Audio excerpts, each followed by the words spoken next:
Welcome to Success in Medicine. I'm Dr. Samir Desai. If you're preparing for your anesthesiology residency interview, you should know that there's one question you'll be asked everywhere you go, at every program, and with every interviewer. And that question is, do you have any questions for me about our program? When you're asked this question, consider it an opportunity for you to discover important information about the program, information that will help you make a decision as to where you should put this program on your rank order list. It's also an opportunity to make an even stronger impression on your interviewer. Since this question is generally asked towards the end of an interview, if you can ask thoughtful questions, it can go a long way into leaving the interviewer with a favorable, lasting impression. Unfortunately, applicants who ask thoughtful questions are the exception rather than the rule. That's something I've noticed during my interview coaching sessions with anesthesiology residency applicants. During these sessions, I always ask applicants the question, do you have any questions for me about our program? What I usually encounter are applicants that ask the same type of questions. Questions like, what do you feel are the strengths of this program? And if there is one thing you could change about the program, what would it be? Now, on the surface, there is nothing wrong with asking these questions, but interviewers do get wary of answering the same questions again and again. Recently, I had a chance to talk with a colleague who is a member of his anesthesiology program's residency selection committee. He's been on the committee for years and has interviewed hundreds of applicants. I asked him, how often do anesthesiology residency applicants impress him with the quality of questions they ask? Here's what he said. Samir, rarely am I asked a question that I consider to be thoughtful. The most common questions that I'm asked are, what are your program's board passing rates? What are the career choices of your recent graduates? What are the strengths and weaknesses of your residency program? He went on to say, and I quote, it just feels like most applicants are operating with the same playbook. They've gone to some website and gotten some sort of list, and then they ask the questions on the list. This approach has become so common, he said, that when an applicant does ask something different, something thoughtful, he can't help but take notice of that person. So, if you're an anesthesiology residency applicant, what should you take away from this? You should take away one very important point, and that is the quality of questions you ask can have a very positive effect on the interviewer. Now, this doesn't mean that you shouldn't ask questions that other applicants will ask. If those questions are important to you, then you should certainly ask them. But it's well worth your effort to take some time during your interview preparation to come up with questions that you are sincerely interested in asking that are not what we call the run-of-the-mill questions. If you can do this, you will stand out for the quality of questions you have asked. You may be interested to know that there is some research in the field of residency selection that indicates that quality of questions asked may be used by interviewers in the scoring of the applicant's interview performance. So a strong argument can be made then to come up with some thoughtful questions to ask your interviewer. So let me give you 3 possible questions you can ask during your anesthesiology residency interview. The first question has to do with how to manage the airway in an emergent situation. Before I present the question to ask, let me give you some background information about this important issue.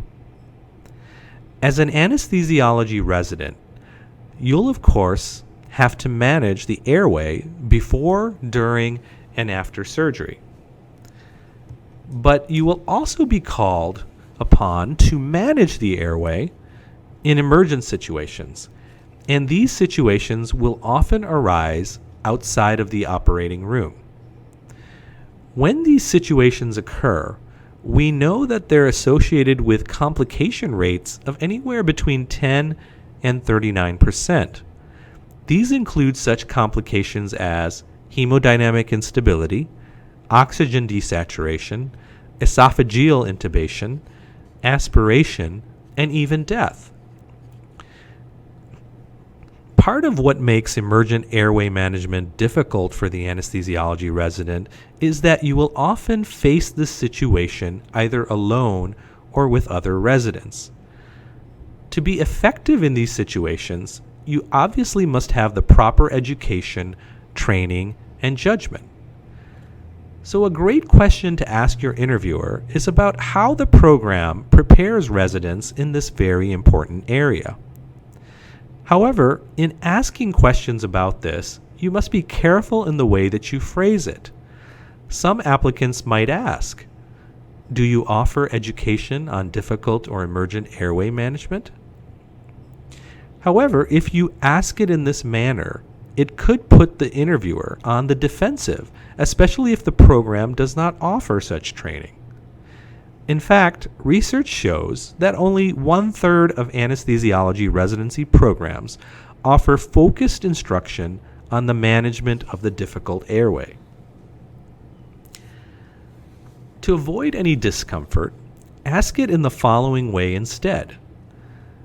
How do residents use the training and resources in your program to ready themselves for emergent or difficult airway management situations? Now let's talk about another question you can ask the anesthesiology residency interviewer, and this has to do with board certification passage rates. This is a reasonable question, especially if it hasn't been addressed in the program website or during the rest of the interview day. But I also recommend that you ask more specific questions about their board preparation. Recently, the American Board of Anesthesiology added a new component to the primary certification process.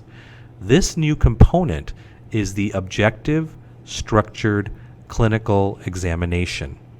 With this new addition to the board exam, residency programs are exploring ways to help their residents prepare for this component.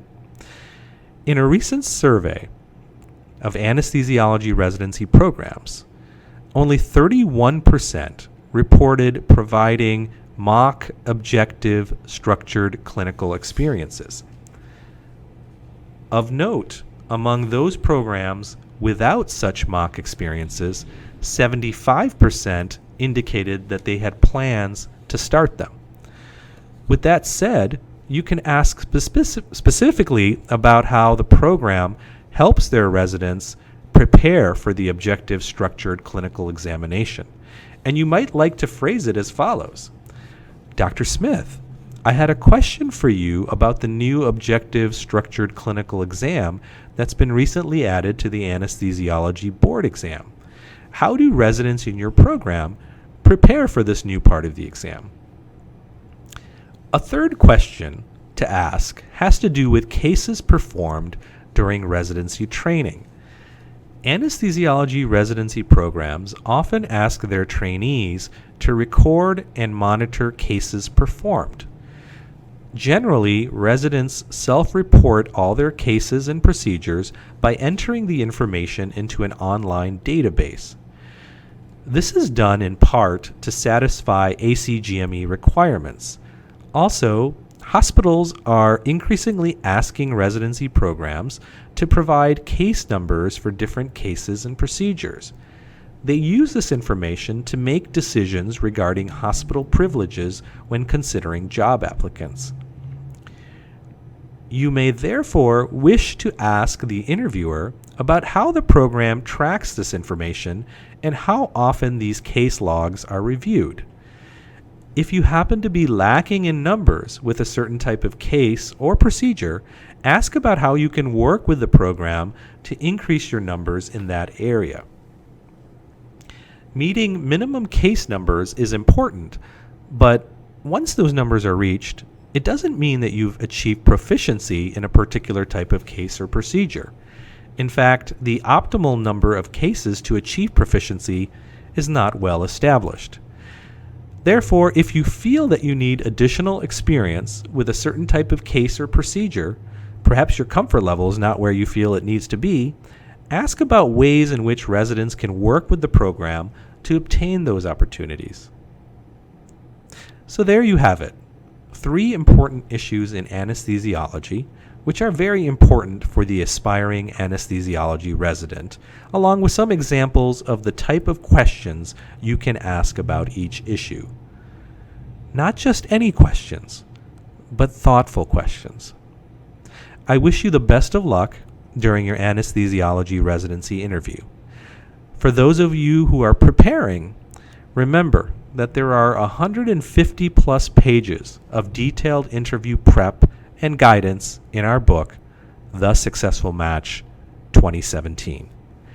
You'll also find additional resources for interview prep at our website, thesuccessfulmatch.com. Thank you for joining me. Until next time, I'm Dr. Samir Desai.